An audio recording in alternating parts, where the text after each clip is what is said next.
2024, you made a trip to Russia to meet with TPE and shaped up a consortium of Novostal, and TPE. And suddenly, sometime last year, we read in another news, I believe it was around October 2025, that you are now focusing on China with regards to Ajapita Steel Company. So I would like you to brief us, please. What happened with the consortium with Russian consortium, and what conversations are ongoing with regards to China? Like, brief us exactly, honestly, the real status quo of Ajapita Steel Company. Basically, you're right, in September 2024, we signed an MOU, a Memorandum of Understanding with the OEM, the original equipment manufacturers, basically the guys that built Ajapita initially, the TPE and their consortium, like you rightly mentioned. But what we discovered and what we realized several months after the transaction, the MOU had been consummated, was that the Russia-Ukraine war was a big distraction, and it restricted their capacity to be able to fund that transaction. Based on our own in-house analysis and the research and data that we have, the project will need between $1.5 to $2 billion for a revival of Ajapita, and the federal government does not have the funding.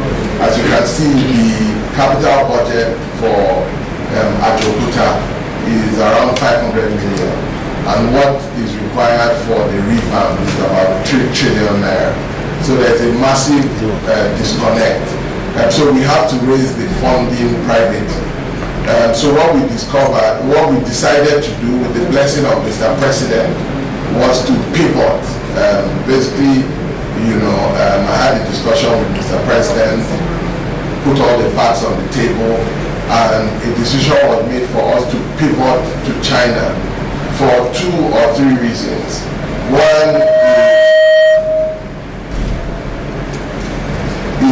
is China is renowned for speed of execution, so they can move fairly quickly.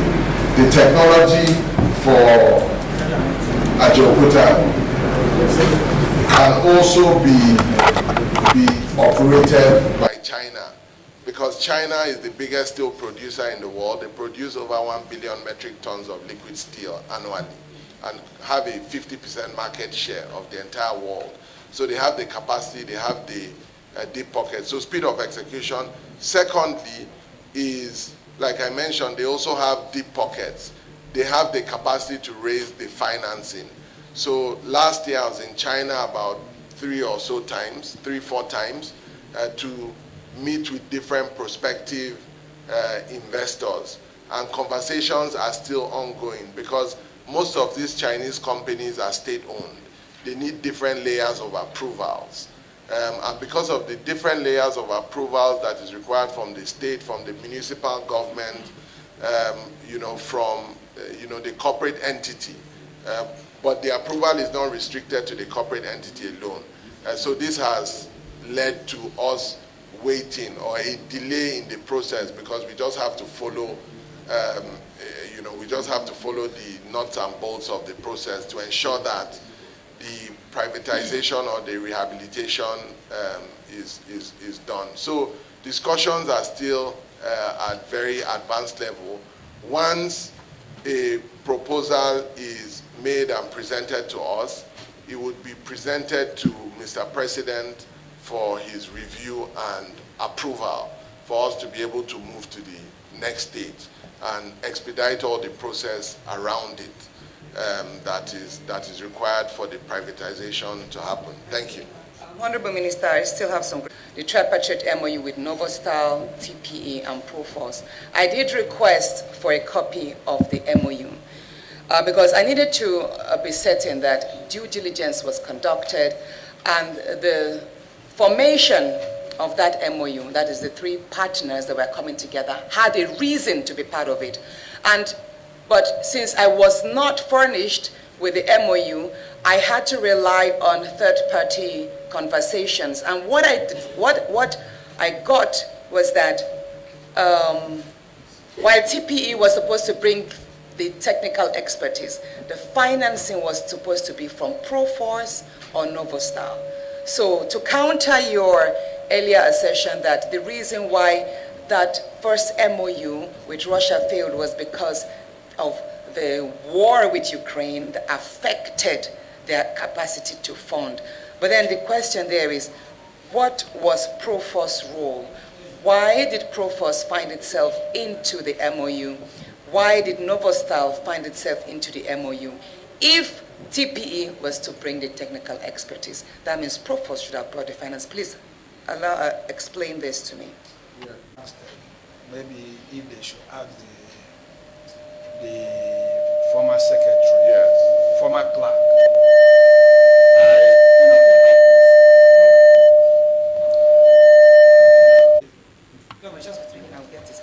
I specifically asked the clerk to request for that, and we've not gotten it. Let me call, like she said, to rely, no, because as she said, to rely on third-party conversations.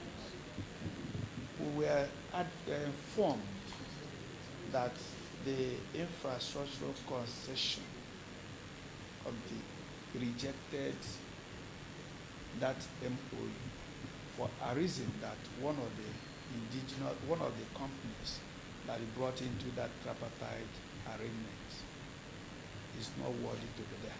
Proforce in particular.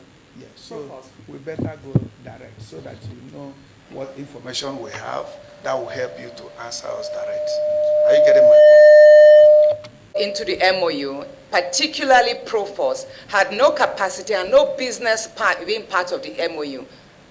So we would like you to explain to us how Proforce became a party to that tripartite agreement, what benefits they were bringing in, and exactly why that MOU failed. Because we have seen today that Russia is carrying out a lot of investments across Africa, in Egypt, in South Africa, running into millions and even billions of dollars. So I do not think that if in that MOU, Russia was going to finance it, that would have been a problem. Mind you, you did mention here that 1.5 billion is needed. And if you recall during our interface in 2024, I did draw your attention that such money was being put forth and is available at Afri-Exim Bank. And Nigeria, all she needed to do was put together her documentations honestly and transparently and access that fund. So I think something is not right. Maybe the MOU failed because of the structure of the partnerships in the tripartite agreement. Let's disagree on a number of things.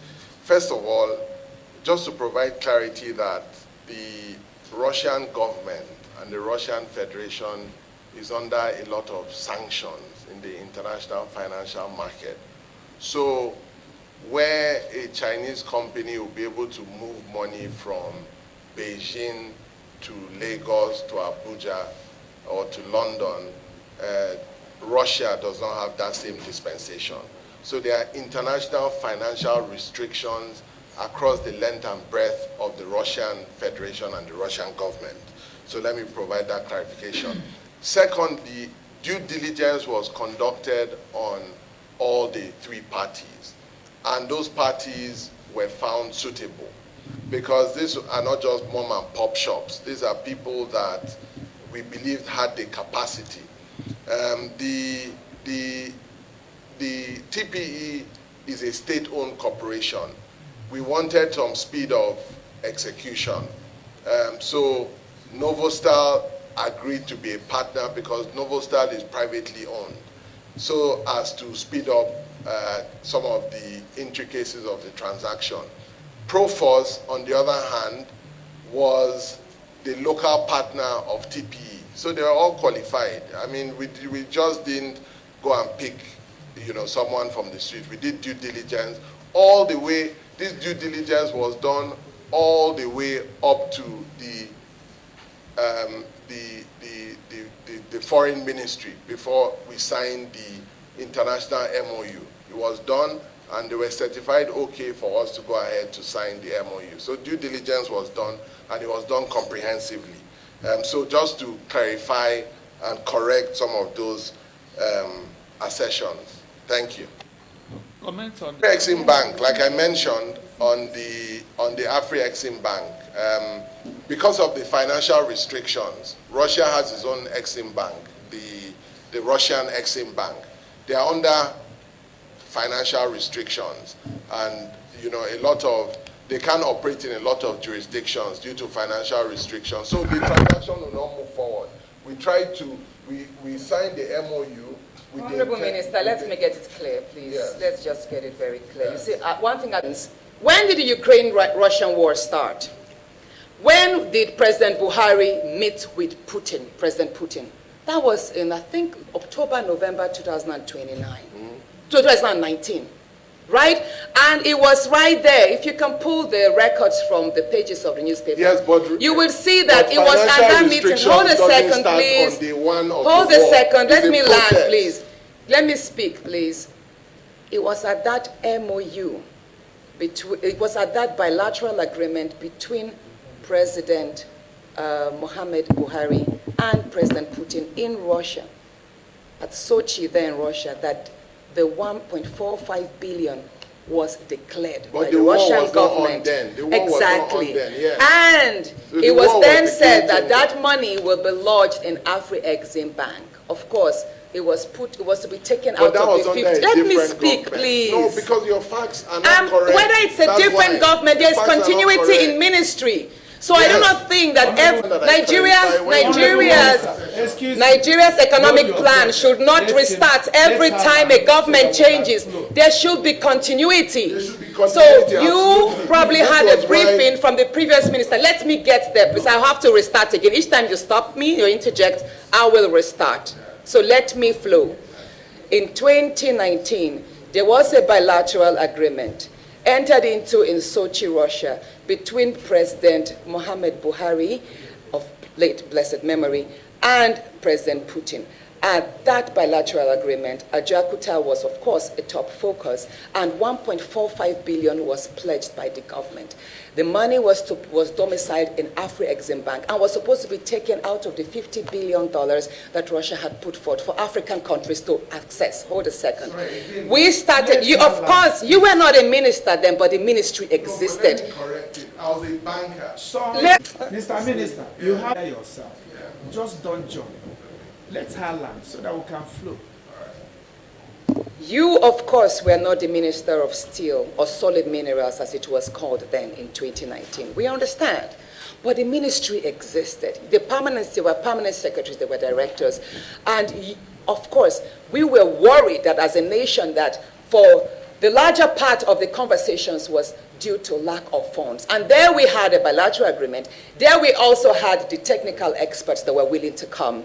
But for some reason, Nigeria could not access the 1.45 or $1.5 billion that was domiciled. And because of the secrecy that usually happens and is orchestrated amongst the government officials, where till today, we don't have access to that MOU, the bilateral agreement. We always rely on hearsays. And what we got to know was that Nigerian team could not put itself together to access the funds. While we also on the pages of that other African countries, Angola, Egypt, South Africa, Zambia and co, they access funds from Afri-Exim Bank. That means the problem was from us somehow. And then the first time I was made a vice chair of this committee, when we interfaced in 2014, I did mention, I said, look, I'm tired of this rhetorics. I'm responsible to people who voted for me. And I did mention that I would do my very best as a senator to ensure that that plant works. So we did mention the 1.45 billion, 1.5 billion Afri-Exim Bank, and you said you were going to look into it and all of that you were not the minister then. So I'm asking you now, why is it that we did not? Maybe you have to give us an honest opposite. Or maybe, Mr. Chair, we need to write to Afri-Exim Bank and have them brief us why that money was not been accessed and why you say it's now still. Thank you. Mr. Minister, you have... Excuse me. Thank you. Why I allowed that And why I said emphasize on Afrexim Bank is because you once told me that that fund doesn't exist anymore. That's all I know. So in any case, because you said that, so I wanted to hear whether you meant it. However, I would say here, what we're here for is budget hearing. What our priority now is to hear about your performance or performances for 2024-2025. In this case of the Afrexim Bank and the funding, we can invite you specifically. Let me believe that today we are not into investigative hearing in any financial matters, except it comes up from the budgetary performances. They will take on you immediately. But to get information from Afrexim Bank, I believe if I want any information, it will not take me more than 30 minutes. It is my own relation that is the MD now. So we won't be lied to. And I don't believe anybody is lying until we come to that. Nobody is lying at all. So I want us to go into the budget for which we are here. You had agreement with DICON. Yes, correct. Well, this one, it has to do with expected revenue, and because it has to do with expected revenue, we wish to hear about it, and we will need to get the MOU signed, because before going into that, we were not brought into confidence to know what is happening with the ministry and the agencies we are oversighting.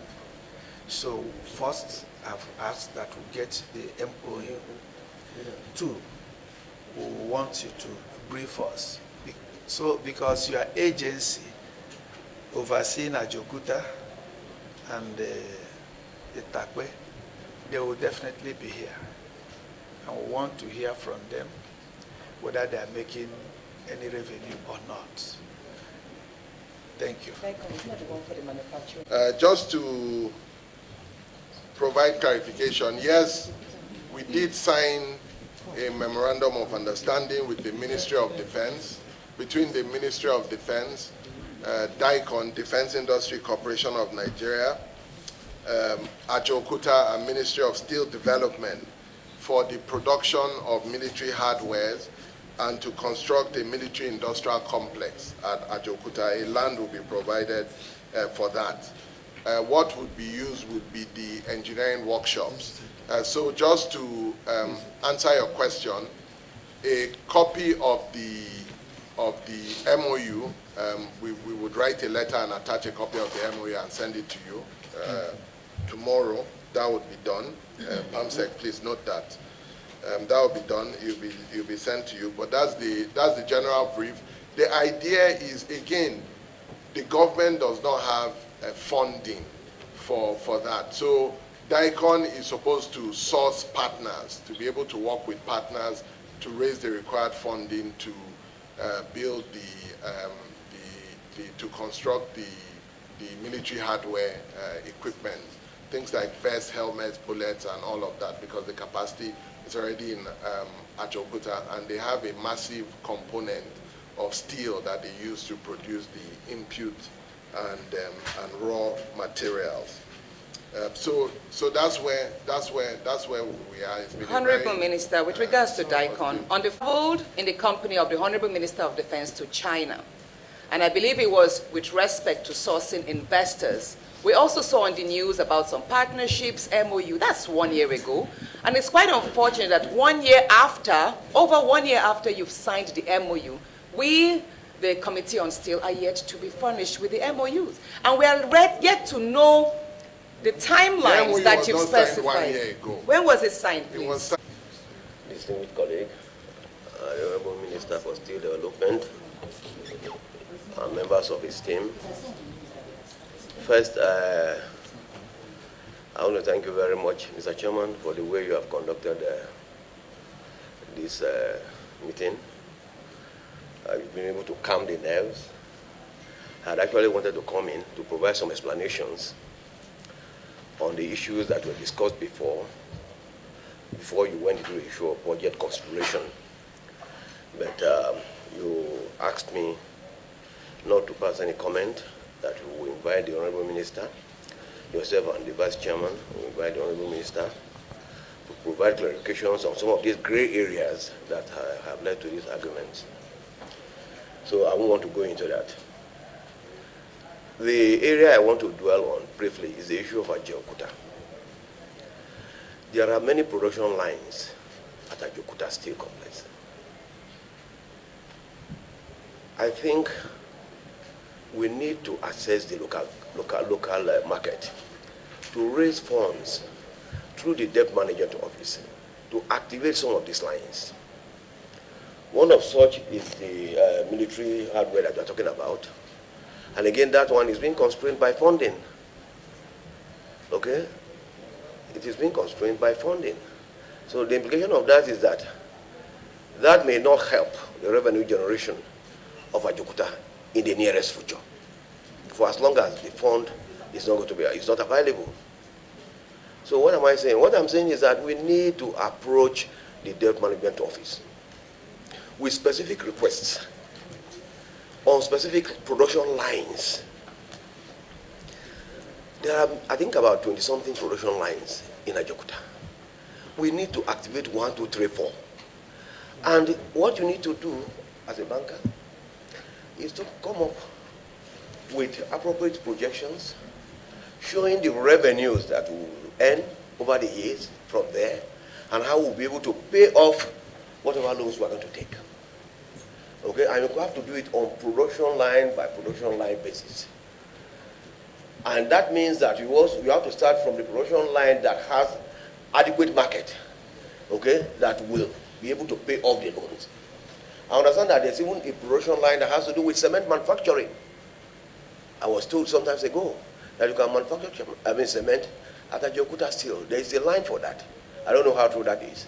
But what I'm saying is that there are many production lines. Instead of waiting for these foreign investors to come in, because we don't know how soon, there are so many issues related to foreign investment. And one of them is security. One of them is security. You may sign MOU for as long as there's instability or perceived instability, investors will not come in. You want to tarry and they will continue to give you excuses on why they are not coming. But the primary excuse is security. That they will not tell you. So what am I saying? That we don't have to rely entirely on these foreign investors. We can assess the local market through the debt management office, specific funds for specific production lines. I think you understand. And the projections will be done in such a way that we say, look, over the next 4 or 5 years, some of these funds are long tenured. You can get, the DMO can raise funds for you for as long as maybe 5 years. I think you understand. And these lines are already there. What you only need to do is to bring in the money and kickstart the process. And before you know what's happening, activities will be up and running at the Ajaokuta Steel Complex. The government needs that. The rate of unemployment in Nigeria today can be curtailed drastically if Ajaokuta is up and running. So please, I'm appealing to you not to dwell so much on these foreign investors. Yes, they will come in, but I am telling you that they have various other considerations. And when you're talking of foreign funds, they are not looking at only Nigeria. They are looking at the global market. And they want to put their money to where first safety is guaranteed, then return is also competitive. So I'm appealing to you to think beyond these foreign investors, approach the local market, and see what you can raise, okay, through DMO. Then you can also go into partnership with some of the big-time investors in Nigeria for specific production lines. The likes of Dangote, Bua, and others are there. Why don't you look at the production lines that will appeal to these people and go into partnership with them? under PPP arrangement. Okay, you have the production lines, so you don't need to bring in money. They then bring in the money. The production line itself is your contribution. They should bring in the working capital. Okay? And then you agree on a sharing ratio. You end up creating employment opportunities for Nigerians. You end up, once again, activating Ajaokuta Steel Complex. Thank you very much. Mr. Minister, one, you remember we have discussed this several times. Huh? You remember even one of the occasions, a program was, that program was run by, I think, Minister of Solid Mineral. Remember I was there with the Vice President when I spoke about 38 out of 43 factories there being ready. And yeah, okay. And when I said that, yeah, the information reaching me was that 20 minimum, if not 25, of those factories can run independently. And we're supposed to look inwardly. And when you were traveling to China, remember when I told you that even the chairperson from the House demanded strictly for that. I said, the committee can be carried along. It will help us to assess the information we have gotten independently, because you were not feeding us, and we have gotten a lot of substance-safe information on how the place can take off. From both those who were there when it started, and those who have been there subsequently, and those who have been practicing. I stated all this, but you people left without us. And the issue have been that you people are interested in looking for foreign investors and looking for privatizations. And when we are saying that there are people who are eagerly, because you are not the one who told me that Ajaokuta can produce brake pads. Some people came and gave the information to us, and they are ready to be part of that. And again, it is also people who goes to Ajaokuta to fabricate one part or the other that told us that, look, if so companies there can be given, factories there can be given to them, this is what they will be doing for Nigeria. So I think we will have to deal with this outside the budget.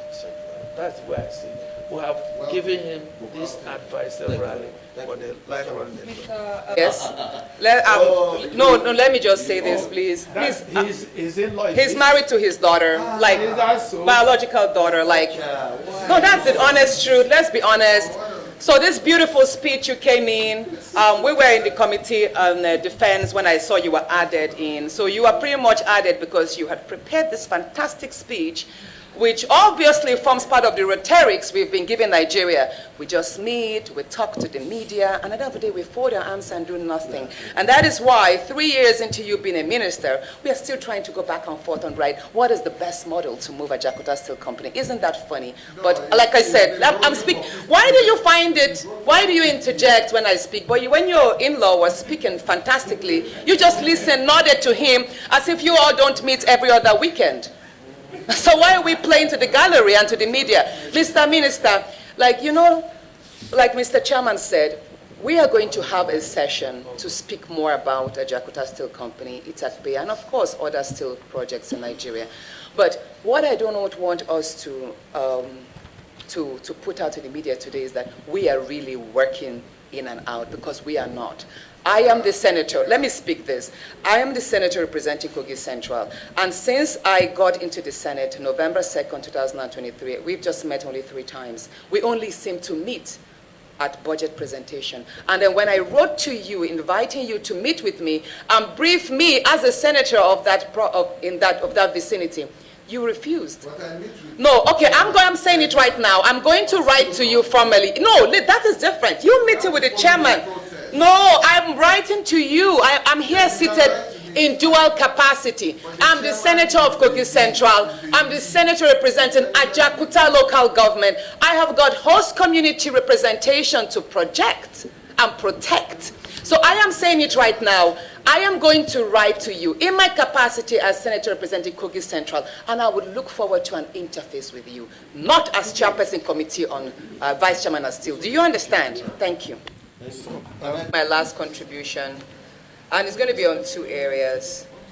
In retrospect, let's say that the coastal road, which is 750 kilometers, has a projected cost of 15 trillion naira.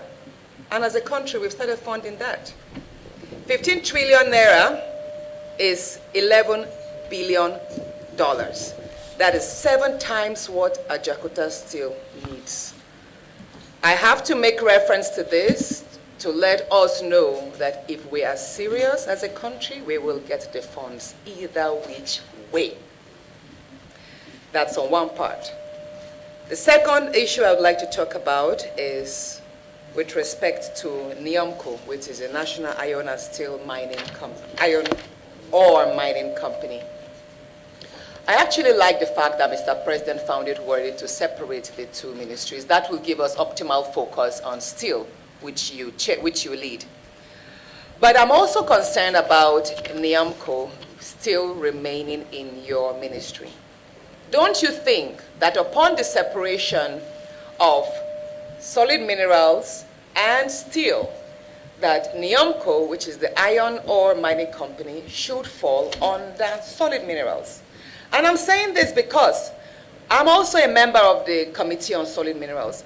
And during the 2025 budget presentation, when we interfaced with the minister, Dele Alake, we successfully increased his budget, which was supposed to cover exploration and mines development. We increased it to 1 trillion. So in 2025, the budget for mines development and exploration is 1 trillion naira. And I did speak to the minister. I said, now that we were successful in lobbying that amount for you, because we do believe in diversification of our economic resources from oil, and we also believe that solid minerals is the next frontier. I spoke to him on the need to move NIOMCO under his wings so that NIOMCO will be able to access some of that 1 trillion. So I think that is something we should also explore. Solid minerals and Ministry of Steel were once one body. And now that they have been separated, it's important that the agencies or parastatals that are intricately connected to the functions of one works with that and receives budget from it. Because I think leaving NIOMCO under you is shortchanging NIOMCO, because there is funds, 1 trillion in 2025 budget for mines development and exploration. And we all know that NIOMCO has to do with mines.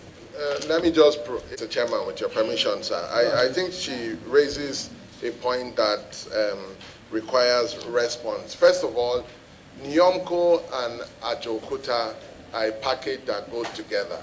You can't have a car without fuel. NIOMCO provides feedstock for Ajakuta. In fact, I dare to say Ajakuta is effectively useless in steel production if you want to backward integrate without NIOMCO. You understand? So saying that, the president in his wisdom has looked at it, properly, and the strategic thing to do was to leave Ajakuta and NIOMCO together in one space because they function together. That's one. Two is that of that 1 trillion budget for solid minerals, I understand that there's a portion of that in the service-wide vote. It's not everything that is in the budget.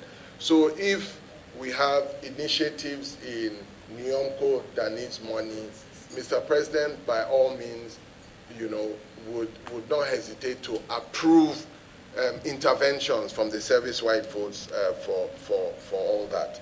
And then just to address the last comment of the Vice Chair, which she mentioned, which is, the coastal road is $11 billion, rightly so. We're hoping that this National Assembly, with your assistance, we can all work together to be able to raise the required funding. You know, we can work together jointly to raise the required funding to revive Ajaokuta. And then my last response, my final response will be on the site visit, which Mr. Chairman raised. Just to mention that we'll do everything humanly possible, and the MD of Ajaokuta and MD of Niomco are here, to ensure that you are able to do a site visit before the end of the second quarter of this year. Yes, I said before the end. It could be tomorrow. It could be tomorrow. Yes. No. Yes. No, don't go there. Yes. No, I'm just saying that whenever you are ready, we'll put the mechanisms in place to get that done. Thank you. Hold on, Minister.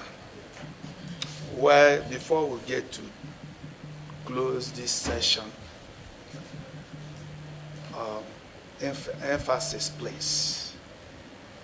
The oversight we are talking about should not exceed this quarter, please. Shouldn't by any reason, even if there is war going on in Ajaokuta, we want to be there. That's one. Two, the issue of, if you Google, you check other countries, gold is even under steel. It's under steel development. We have given you from different countries. I brought it sometime. It's under steel. So it's absolutely unfounded for Niamco to go over to solid mineral.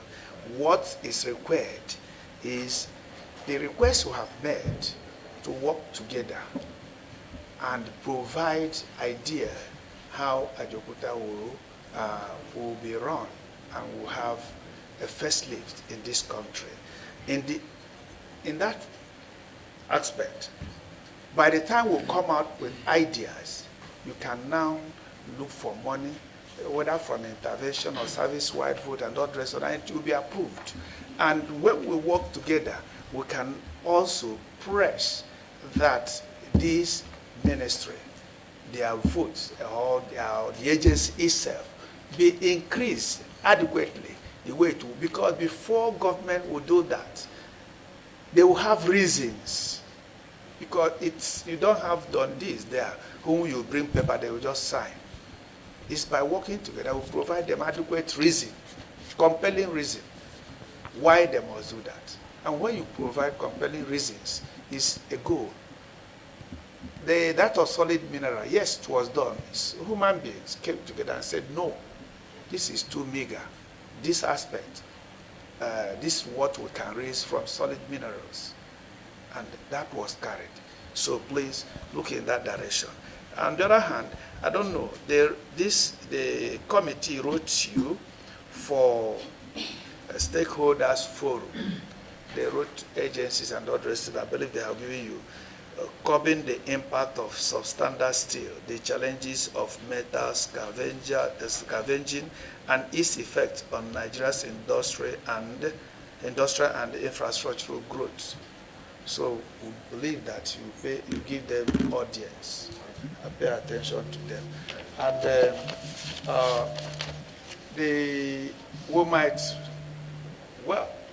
we are not allowing minister to go when we are still sitting, but because we are in, I don't think I still want to say something. we are in our own.